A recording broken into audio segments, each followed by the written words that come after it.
오늘 설교 제목은 판단하는 시험과 시험을 참는 자의 축복이라는 주제입니다. 우리 잠깐 기도하겠습니다. 하나님, 저희가 당신을 찬양하며 당신을 노래하며 예배합니다. 저희를 창조하도록 지으신 주여, 저희와 교제하도록 저희를 지으신 주님이여, 저희가 주를 예배함으로 주를 알게 하소서. 기록된 말씀으로 당신 자신의 살아계심을 증거하시는 신실하신 주님을 찬양합니다. 주님, 기록된 말씀으로 인하여 주님을 또한 알게 하소서. 기록된 말씀대로 행하시는 신실하신 주님을 찬양합니다. 주님, 이 선포된 말씀으로 인하여 이게 주의 음성인지, 내가 공감하는 말씀만 내 스스로 취하는 것인지, 주님, 저희가 주님 앞에 서게 하소서. 의지합니다. 하나님 말씀만 전달되게 하옵소서. 하나님의 말씀만이 마음속에 증거되게 하소서. 머리에 끝나지 않게 하시며 마음에 증거되게 하옵소서. 예수님의 이름으로 기도하였습니다.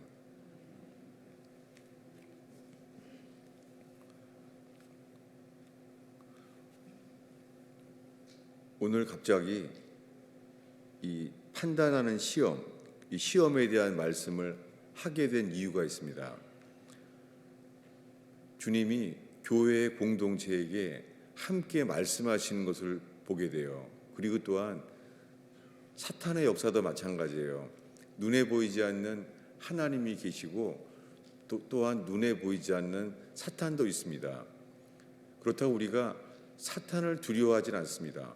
우리는 먼저 주님만을 바라며 주를 순종할 때에 사탄은 빛이 비춰지면 어둠이 물러나는 것처럼 사탄의 역사가 떠나갈 줄로 압니다. 그런데 현재 교회의 여러 가지 일들 속에서요, 시험이 많이 있는 거예요. 저 자신도 교회적인 시험이 있고 가정에도 시험이 있어요. 여러분 어떻습니까? 이것은 주님이 교회에게 말씀을 하시고 있는 거예요. 그래서 나누는 거예요. 시험은 주님이 일반적으로 많이 있어요. 오죽하면은 주기도문에 주님이 이렇게 기도하라고 말씀하셨는데 일용할 양식을 주옵시고, 그 세상 사람들이 이건 다 해요. 근데요, 시험에 들게 하지 마옵시고, 이것이요, 하나님을 믿지 않는 사람들도 예수님이 그걸 기도하라고 한 것을 다 알아요. 다 알아요. 그만큼 인생에 시험이 많습니다. 시험과 시련이 많습니다. 오늘 우리가 함께 기도하는 것은 시험에 들지 않게 하옵소서. 그렇게 기도하게 되는 교회 되기를 바랍니다. 정말 시험이 많았어요. 이 설교로 인하여 이것이 우리의 기도가 되고, 이 기도로 인하여 이 시험이 사단이 떠나가고 시험이 멈춰지게 되는 시간이 되기를 바라요. 이 사도 야고보가 편지했는데요, 야고보는 예수님의 친형제예요. 주님이 사도로 불렀습니다. 그가 이렇게 말합니다. 1장 2절에 시작하자마자, 형제들아, 너희가 여러 가지 시험을 당하거든 온전히 기쁘게 여기라. 여러분, 시험이 있습니다. 여러 가지 시험이요. 재정의 문제, 건강의 문제, 그리고 서로 말이 오해가 되고 상처받게 되고, 이런 여러 가지 시험이 있습니다. 그런데 그 여러 가지 시험을 당하거든 온전히 기쁘게 여기라는 거예요. 이것은 다윗의 증거이기도 합니다. 다윗은 어떤 큰 시험이 있었겠습니까? 사울왕이에요. 사울왕이 다윗을 시기하는 거예요. 다윗이 사울 왕을 시기하진 않았어요. 그런데 사울 왕은 다윗을 시기하고 죽이려고 하는 거예요. 이런 큰 시험이 어디 있습니까? 그런데 놀랍게 다윗은 기도해요. 그는 얼마나 많은 시험을 겪었냐면 기도를 시편이 150편이에요. 그의 대부분이 다윗이 쓴 거예요. 여러분, 놀랍게 그 시험을 통해서 있잖아요. 시험을 통해서 다윗은요, 점점 주님을 닮게 돼요. 그래서 하나님이 말해요. 다윗은 나와 마음이 똑같은 자야. 마음이 합한 자야. 이런 말을 들었어요. 주님은 시험할 때요, 상황을 바라보면 더 시험에 빠지죠. 시험은 늘 있습니다. 그런데요, 그 시험 속에 주님을 바라본다면 놀랍게요, 그 시험은 복으로 바뀌어요. 다윗과 함께 요셉이 그랬습니다.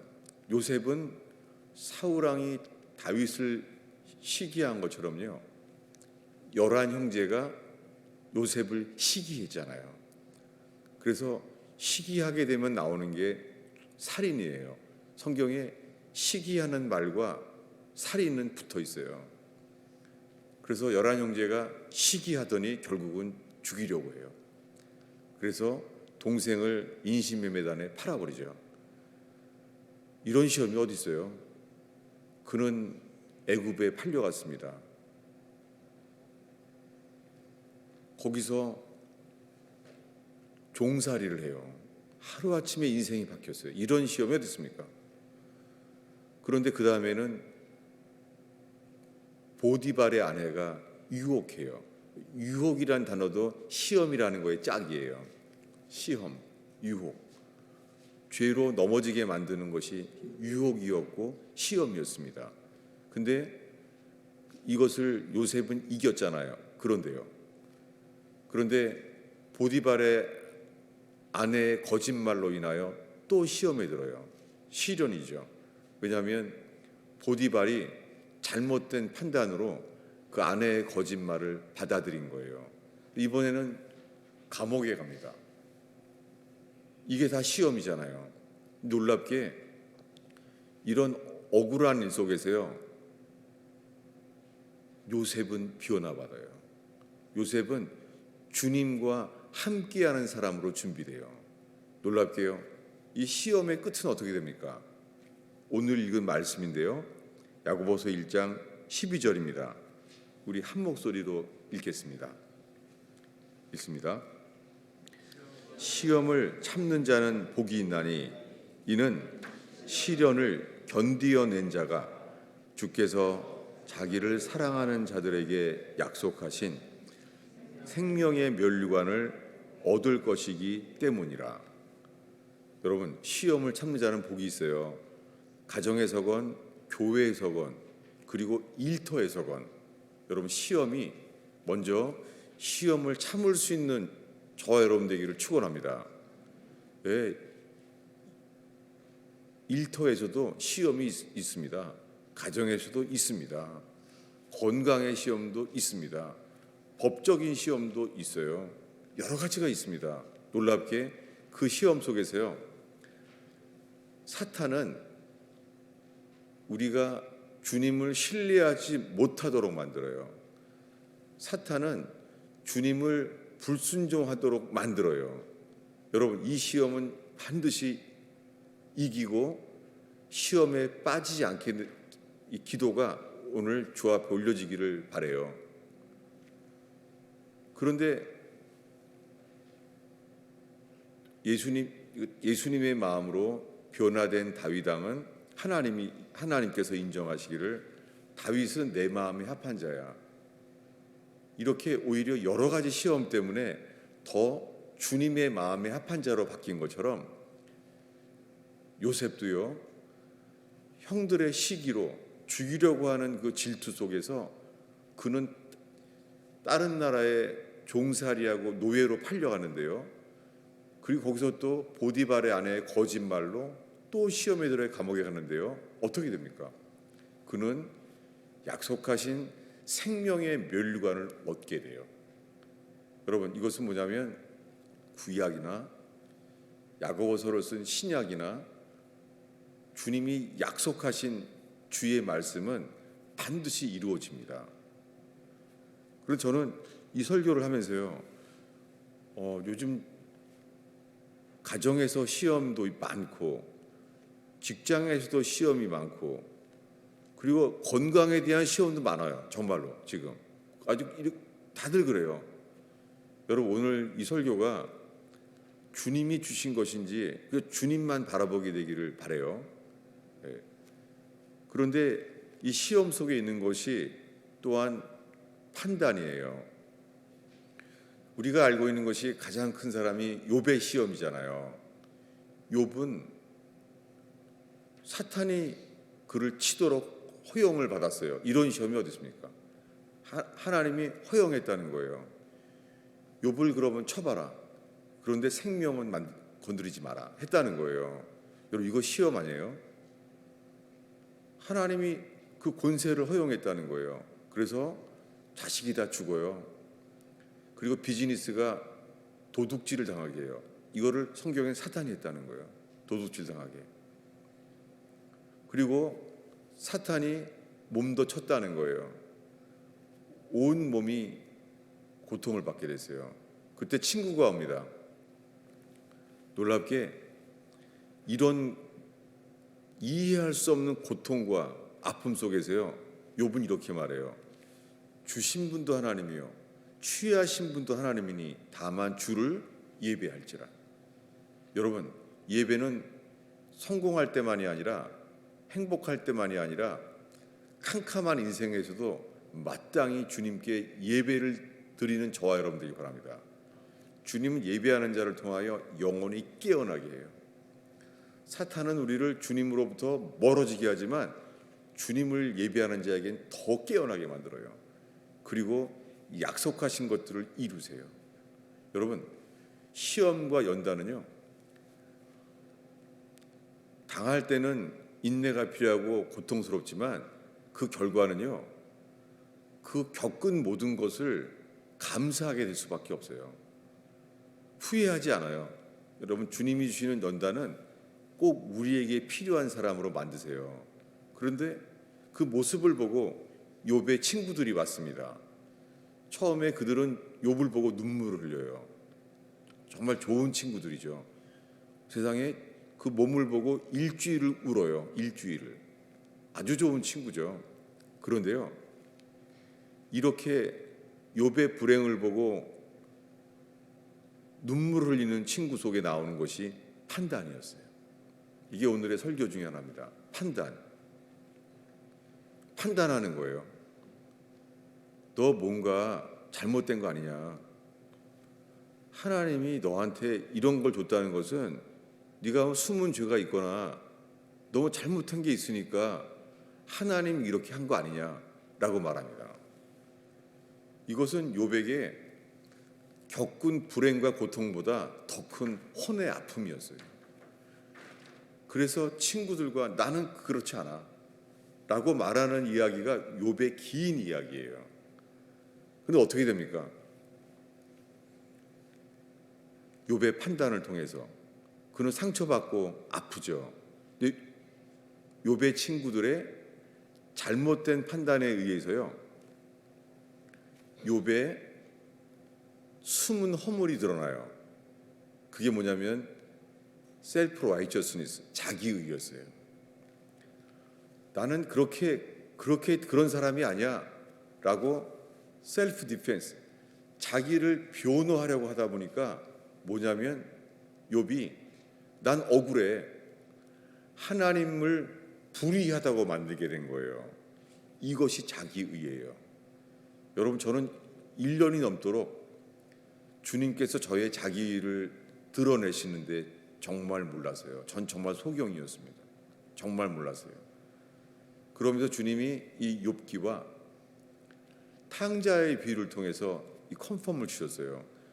그 유명한 탕자의 비유를 잠깐 나누고자 합니다.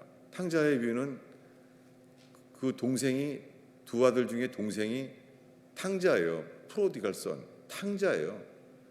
아버지한테 재산을 달라고 해서 요새 말로 하면 카지노에 날린 거예요. 허랑방탕하게 살았어요.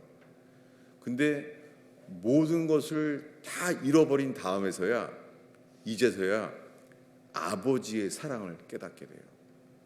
그래서 아버지의 사랑을 깨닫게 된 자는 돌아오게 됩니다. 돌아왔습니다. 근데 그동안은 동생이 허랑방탕하게 사는 동안에 큰아들은 그 상심한 아버지의 마음을 앞에서 그는 집안일을 잘한 사람이에요. 그 사람은 모범적인 사람이에요. 착한 사람이에요. 그런데 문제는 이제부터입니다. 일을 하고 돌아왔더니 잔치가 일어난 거예요. 이때 아버지의 마음이 계시됐어요. 뭐냐면 아버지는 아들이 돌아온 것 자체가 기쁜 거예요. 여러분, 이 시간에요, 우리 모두에게 상처를 준 사람, 롯처럼 우리를 손해를 주고 빼앗겨지는 사람, 여기에 대해서 우리 속에 아버지가 기뻐하는 것이 우리도 기뻐하는 사람이 되기를 바랍니다. 이게 중요합니다. 우리가 주님만을 바라볼 때요, 주님의 기쁨에 동참하게 돼요. 그런데 탕자가 돌아왔을 때 이 모범적인 착한 아들, 이 큰 아들은요, 아버지의 기쁨에 동참하지 못하고 오히려요, 아버지에게 실망하고 아버지에게 되게 분노하게 됐어요. 그리고 그가 말합니다. 탕자인 내 동생이 돌아오니까 잔치를 해줍니까? 나한테는 착실한 집안일만 한 나에게는 잔치 한번 안 해주시고, 무슨 말이에요? 아버지가 불의하다는 거예요. 이게 뭐예요? 자기의예요. 여러분, 우리가요, 인생에 하나님 보시기에 감사하지 못하고 섭섭하고 하나님께 실망할 수가 있어요. 사실 저는 이 설교할 자격이 없는 사람이에요. 너무 부끄럽습니다. 왜냐하면 저는요, 하나님을 40년 동안 원망했어요.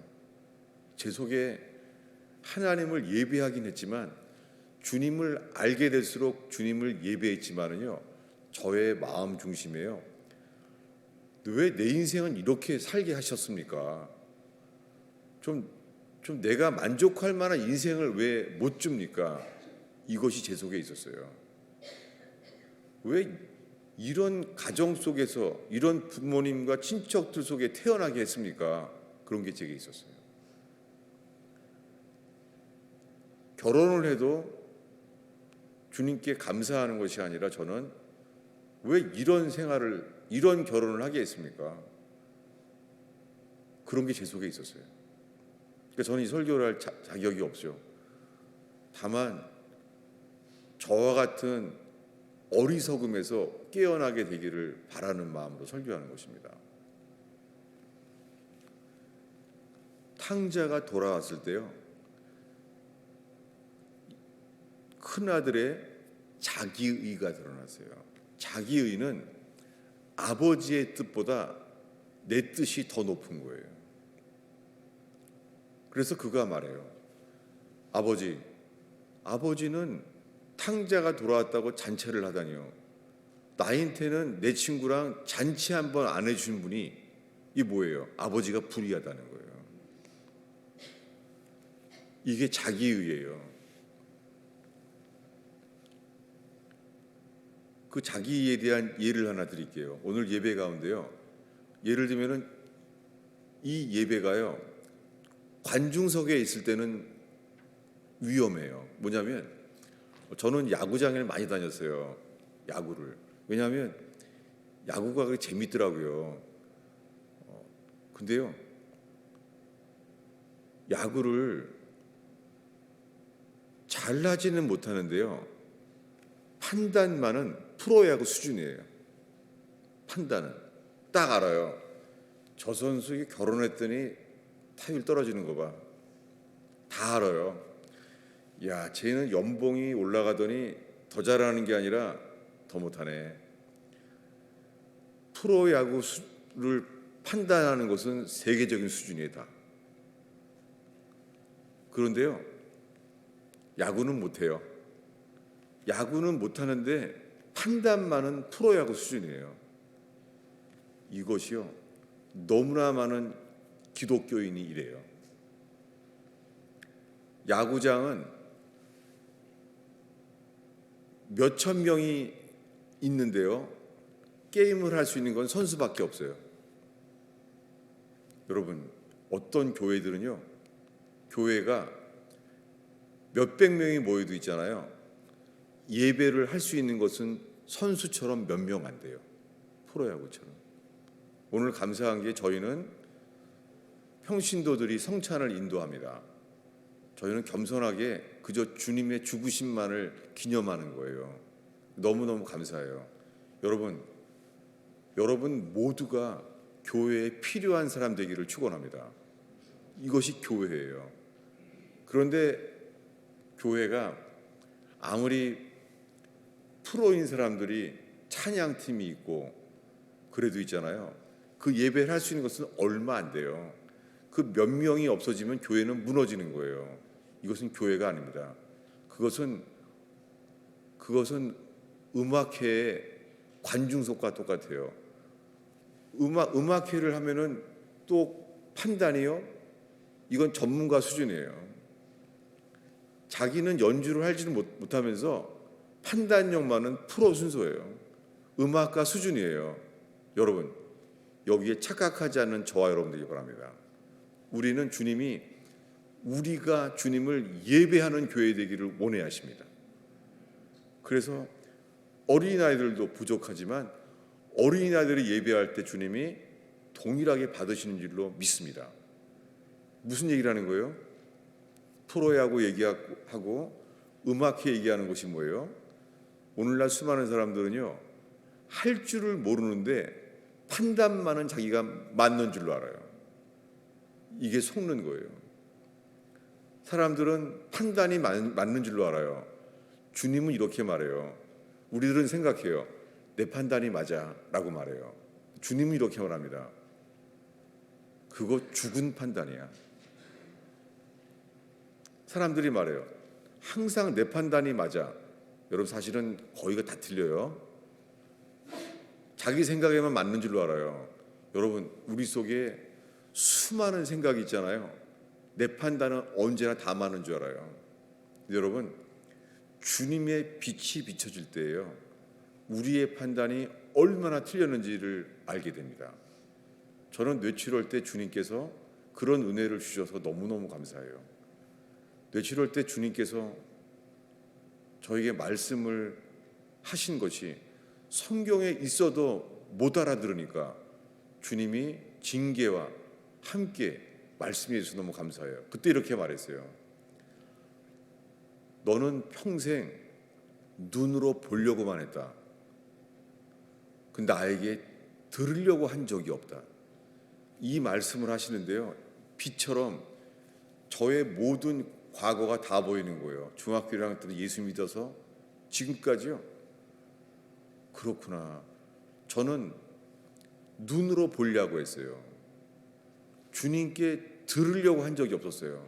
이것이 죄의 근본적인 뿌리라는 거예요. 얼마나 회개가 나오는지. 여러분, 오늘 주님이 이렇게 말씀을 하세요. 이게 뭐냐면 산상수훈에 시험 들지 마옵시고, 이것처럼요, 유명한 말씀이에요. 세상 사람들도 다 아는 말씀이에요. 뭐죠? 마태복음 7장의 판단에 대한 거예요. 성경을 찾을 수 있는 사람들은 찾아보시면 되겠습니다. 마태복음 7장인데요. 저는 주님께서 오늘 우리에게 이렇게 말씀하시는 것을 저는 확신해요. 마태복음 7장인데요.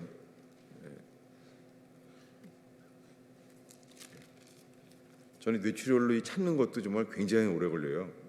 숫자도 그렇고요. 마태복음 7장 1절부터 3절까지 한 목소리로 읽습니다. 비판을 받지 아니하려거든 비판하지 말라. 너희가 비판하는 그 비판으로 너희가 비판을 받을 것이요 너희가 헤아리는 그 헤아림으로 너희가 헤아림을 받을 것이니라. 어찌하여 형제의 눈 속에 있는 티를 보고 내 눈 속에 있는 들보를 깨닫지 못하느냐. 여러분,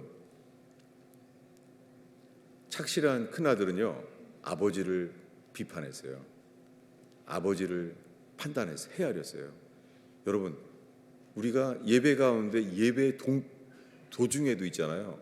머릿속에서 나오는 것은 내가 받아야 될 하나님 말씀을 놓치는 이유가요, 판단하는 거예요. 혹시 여러분의 이 설교 시간이 목사를 판단하는 시간이 되지 않게 되기를 바라요. 주님만 바라볼 수 있는 시간 되기 바랍니다. 그래야지만 하나님의 말씀이 우리에게 심겨지게 하시는 거예요. 여러분, 제가 여러분에게 저랑 동일하게요, 저도 그래요. 지금 제가 만약에 설교하는 도중에 여러분의 반응을 보고 왜 우리 교인들은 아멘을 안 하는 거야? 은혜가 떨어졌구만. 기도가 시원치 않아.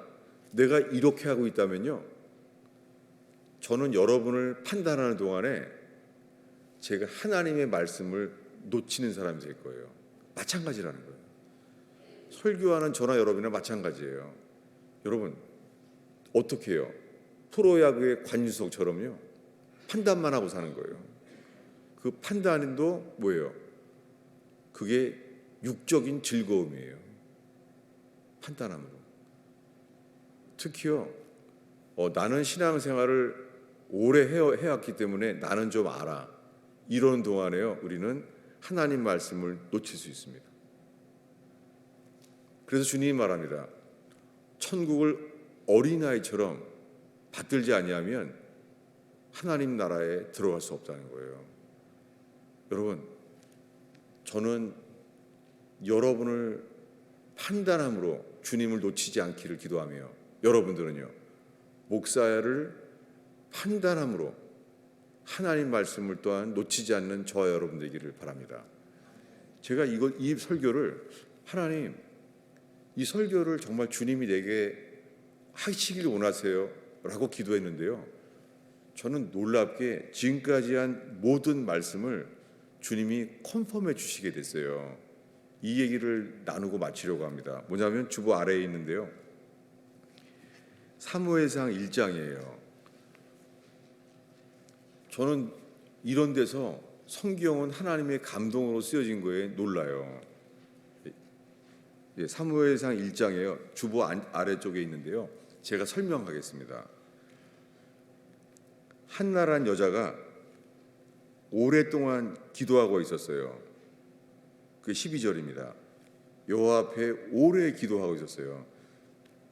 그런데 여호와 앞에 오래 기도하는데 제사장 엘리는요 좀 저처럼 들된 사람인 거예요. 그래서요 이 기도하고 있는데요, 이 기도하고 있는 사람을 시험 들게 하는 거예요. 그 시험은 뭐냐면 이 제사장이 잘못된 판단을 한 거예요. 뭐라고 판단을 했냐면요, 이렇게 말하는 거예요. 13절에요. 읽겠습니다. 한나가 속으로 말하며 입술만 움직이고 음성은 들리지 아니하므로 엘리는 그가 취한 줄로 생각한지라. 뭐예요? 잘못 판단한 거예요. 아니, 기도를 잘하고 있는 사람한테 뭐라고요? 이거 술 취했구만, 이렇게 잘못 판단하는 거예요. 저는요, 주님이 제가 뭘 판단하면 나중에는 결국엔 다 틀리게 하세요. 이걸 제가 정말 오래 경험하고 있어요. 그러면서 알게 되는 것이 내 속에 있는 자기의를 드러내게 하시는 것을 보고 있습니다. 이건 1년 동안 제게 일어난 일입니다. 그러면서 이렇게 말하는 거예요. 14절입니다. 읽겠습니다. 엘리가 그에게 이르되 내가 언제까지 취하겠느냐 포도주를 끊으라. 이거 완전 시험 들었죠. 여러분, 부족한 제사장은 잘못된 판단을 내렸어요. 이것은 시험이죠. 아니, 성전에 와서 기도하면은 격려는 못할 망정 제사장이란 사람이 잘못 판단하는 거예요. 근데 그는 이렇게 말합니다. 그는 이 시험을 참아요. 여러분, 이렇게 그 다음에 고백을 보면서 이것이 다윗의 기도, 한나의 기도가 되기를 바라요. 15절을 읽겠습니다. 한나가 대답하여 이르되 내 주여 그렇지 아니하나이다. 나는 마음이 슬픈 여자라. 포도주나 독주를 마신 것이 아니요 여호와 앞에 내 심정을 통한 것뿐입니다. 여러분, 이 말이요, 여호와 앞에 나의 마음을 통한 것뿐입니다. 이게 한글 성경엔 마음을 통한 것이라고 하는데요. 내용은 맞죠. 마음을 통한 것. 친구들은 마음이 통하잖아요. 그리고 마음을 표현하고 쏟잖아요. 이 단어는요, 물을 쏟는다는 말이에요. 마음을 쏟는다는 말이에요. 이 똑같은 기도는 놀랍게 시편에만 나와 있어요. 왜냐하면 다윗이 이렇게 기도해요. 백성들아 마음을 물처럼 토할지어다. 이게 쏟을지어라는 단어예요. 여러분, 기도는요, 우리 마음을 쏟는 거예요. 친구 앞에서처럼 섭섭하고 억울한 것은 주님 억울합니다. 우리 오늘 교동문에 하나님은 살아계신 주님은 어디 계십니까? 하나님은 계시죠. 당연하게 하나님이 계신 것을 믿는 동안에 어리석은 우리의 혼은요, 하나님이 어디 있습니까? 라고 원망과 불평하게 되기도 합니다. 그렇지만 기도하잖아요. 주님은 정말 기도하는 사람의 이 기도를 바꾸세요. 지금 이 시험 속에서요, 이 한나는 자기 상태를 이렇게 말해요. 한나는 하나님이 그의 태를 막았어요. 왠지는 몰라요. 그래서 그의 대적 분인나가 고통을 줘요. 그런데 이렇게 자기를 고백했을 때요, 엘리가 이렇게 말해요. 17절을 읽겠습니다. 엘리가 대답하여 이르되 평안히 가라. 이스라엘의 하나님이 내가 기도하여 구한 것을 허락하시기를 원하노라. 여러분, 이게 오늘의 중요한 내용이에요. 뭐냐면 엘리가 잘못 판단했잖아요. 얼마나 미안해요. 뭐라 그래요? 하나님이 너의 구한 것을 허락하시기를 원하노라 라고 말했어요. 이 대목에서 저 같으면 이렇게 말할 사람이에요. 저는 이렇게 말했을 거예요. 너나 똑바로 해. 난 분명히 이럴 사람이에요. 너 같은 게 무슨 제사장이냐? 아니, 먼저 술 취하지 말아라. 술을 끊어라. 그것부터 잘못했다고 말해야 될 거 아니야? 저는 정말 이럴 사람이에요. 전 속으로 이랬을 거예요. 말은 안 했지만 제사장이면 다야? 일단 나를 잘못했다고 말해야 될 거 아니야? 난 정말 속으로 이렇게 판단할 사람이에요. 그리고 이랬을 거예요. 주께서 너희의 기도를 들으시기를 원하노라? 그 주님이 너 같은 자의 그걸 듣겠냐? 미안합니다. 너무 리얼하게 말해서. 근데 제 속에는 정말 이럴 사람이에요. 전 진짜 이랬을 거예요. 엘리 너나 똑바로 해. 그리고 이랬을 거예요. 주께서 너의 기도를 들으신 거라고 아멘을 내가 되냐? 이랬을 거예요. 놀라운 것은요, 이 부족한 제사장이 복을 주는 데 있잖아요. 이 한나는요, 이 말이 믿어지는 거예요. 이건 놀라운 기적이에요. 이게 받아집니까? 그래서 이런 반응이 나왔어요. 정말 이것이 저는 너무 부럽고 글을 보겠습니다. 18절입니다. 읽겠습니다.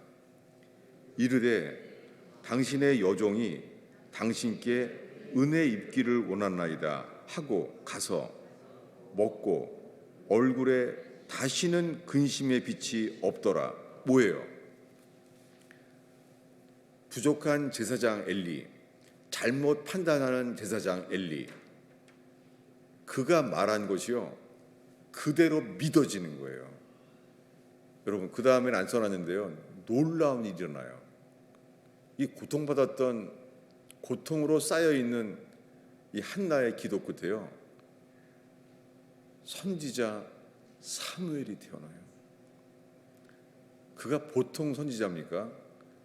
그의 아들 사무엘은요, 사사기 시대가 끝나고 시대를 바꿔놓은 사람이 태어나는 거예요. 이제서야 드러나는 거죠. 아, 왜 하나님이 나에게 이런 고통을 주셨는지, 왜 하나님이 나에게 자식을 주지 않고 이렇게 마음의 시험이 되게 했는지가 드러나는 거예요. 여러분, 축복에도 뜻이 있는데요, 고통에도 주의 뜻이 있어요.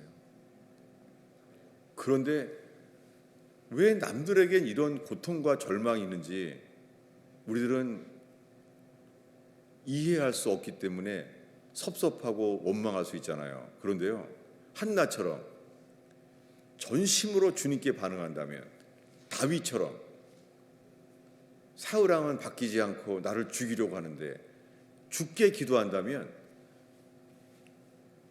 그 결말은 똑같아요. 다윗은 주님을 세상에서 가장 잘 아는 자가 돼요. 그리고 요셉은요, 그 연단 끝에 뭐가 돼요? 총리가 돼요. 다들요, 하나님은 시대를 바꿀 만한 일들에게 쓰임 받을 때요, 주님은요 그 시대를 감당할 만큼 기도를 많이 쌓게 하세요. 여러분, 제가 이 부족한 목사가 이런 큰 발언에 설교를 하기 때문에 되게 조심스러워요. 그런데 이것이 주님이 저의 전생에 내가 받을 수 없는, 내가 감사하기 어려웠던 절망과 고통 속에서 저에게 잉태한 말씀이에요. 여러분, 우리가 살고 있는 시대는 시대가 바뀔 때를 살고 있습니다. 한나 때처럼 시대가 바뀔 거예요. 주님은 그래서 해산의 기도를 하게 하세요. 그리고 지금은 안 보이지만 이 어두운 끝에는 주님이 새 일을 일으키시려고 자기의 영광을 위하여 그런 일들을 준비하고 있습니다. 우리 교회는 지금 베들레헴 마구간처럼 너무 부족하죠. 찬양팀도 없고 너무 부족하죠. 금요 찬양도 주님이 거두어 가셨나 봐요. 주님을 너무 찬양하고 싶은데 그것이 사람들을 위한 것이 아니라 정말 주님을 위한 찬양이 일어나서 자연스럽게 찬양이 회복되기를 바라는 마음으로 설교합니다. 주의 말씀을 할 때예요, 엘리의 허물이 안 보이는 거예요. 이 엘리 제사장은요, 성경 전체에서요 탑이에요. 탑 월스트, 제일 나쁜 제사장 중에 속한 사람이에요. 그러니까 시대를 정말 재수 없죠. 전생에서요 가장 못한 제사장을 만난 거예요. 여러분, 그래도요 주님만 바라보고 주님께 합당한 신앙을 살아간다면요 화를 복으로 바꾸세요. 놀랍게요, 이 마음을, 심정을 통한다는 거예요. 마음을, 이 통한다는 단어가요, 제가 이거 히브리어를 자꾸 써서 미안해요. 이게 설명할 필요가 있습니다. 왜냐하면 이 단어가요, 심정을 쏟아붓는다는 단어가요, 우연하게 제가 이스라엘 떠나기 전에 그때 처음으로 예루살렘에 커피숍이 열렸는데요, 커피숍에 갔더니요 카푸치노 커피가 이게 딱 들어온 거예요. 히브리어로 헤페크 카페라고 그러는 거예요. 이 카푸치노가 왜 헤페크라고 부를까? 이 히브리어로 했더니 그게 뭐냐면 휘젓는다는 말이에요. 이게 뭐냐면 커피의 어원이 별걸 다 말해야 되네. 뭐냐면 누가 커피에다가 크림을 빠뜨린 거예요. 커피에다. 어떻게 하겠어요? 아, 커피 망쳤네. 커피를 버리려고 그랬는데 커피를 휘저어버렸어요. 그랬더니요, 이거는 75% 더 비싼 커피가 된 거예요. 카푸치노 커피가. 여러분, 혹시 여러분의 인생이요, 아, 내 인생은 망쳤다, 내 인생에는 기름 덩어리가 빠져 있어, 이렇지 않아요? 놀라워요. 주님은 아론의 쌍난 지팡이처럼요, 주님의 은혜로요, 홍해 바다를 가르시고 반석을 쳐서 물을 내시는 그 지팡이처럼요, 우리의 인생의 불행을요, 카푸치노 휘저어버려요. 스티어럽. 여러분, 불행한 인생, 고통을 집어넣은 고통 덩어리가 빠진 커피에다가요, 주님은요 지팡이로 휘저어버려요. 놀랍게요, 상처 입은 엘리의 잘못된 판단으로 상처받은 그의 마음속에 있잖아요, 주님이 어떻게 해요? 화를 복으로 휘저어버렸어요. 이게 부활의 능력이에요. 여러분, 불행한 요셉의 인생을 주님은요 약속으로 휘저어버렸어요. 마음이 온통한 여자, 그 불행한 여자의 기도 속에요, 주님이 어떻게 해요? 이 불행을 휘저어버렸어요. 여러분, 주님이 이렇게 하십니다. 제가 고백할 수 있습니다. 저의 절망과 만족할 수 없는 인생, 그 속에 주님이 부활의 지팡이로 주님이 휘저어버리면서 사명이 생명보다 더 중요한 인생을 알게 하셨습니다. 저 같은 부족한 죄인인 목사를 주님은 저의 삶을 휘저어버리시면서 이 시대에 필요한 말씀을 맡겨주시는 게 저는 너무너무 감사해요.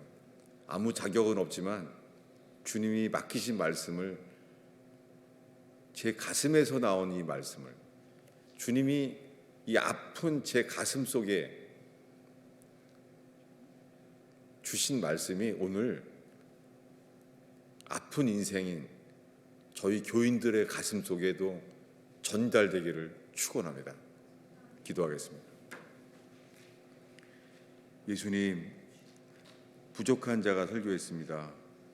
주님, 정말 뇌출혈로 정신도 너무 힘들고, 정말 딱 제가 8살짜리입니다. 주보도 잘 모르겠고 설교도 제가 봐도 뭔지를 모르겠습니다. 다만 이 부족한 자에게 말씀을 맡겨주시는 주님, 가슴으로 전달되게 하옵소서.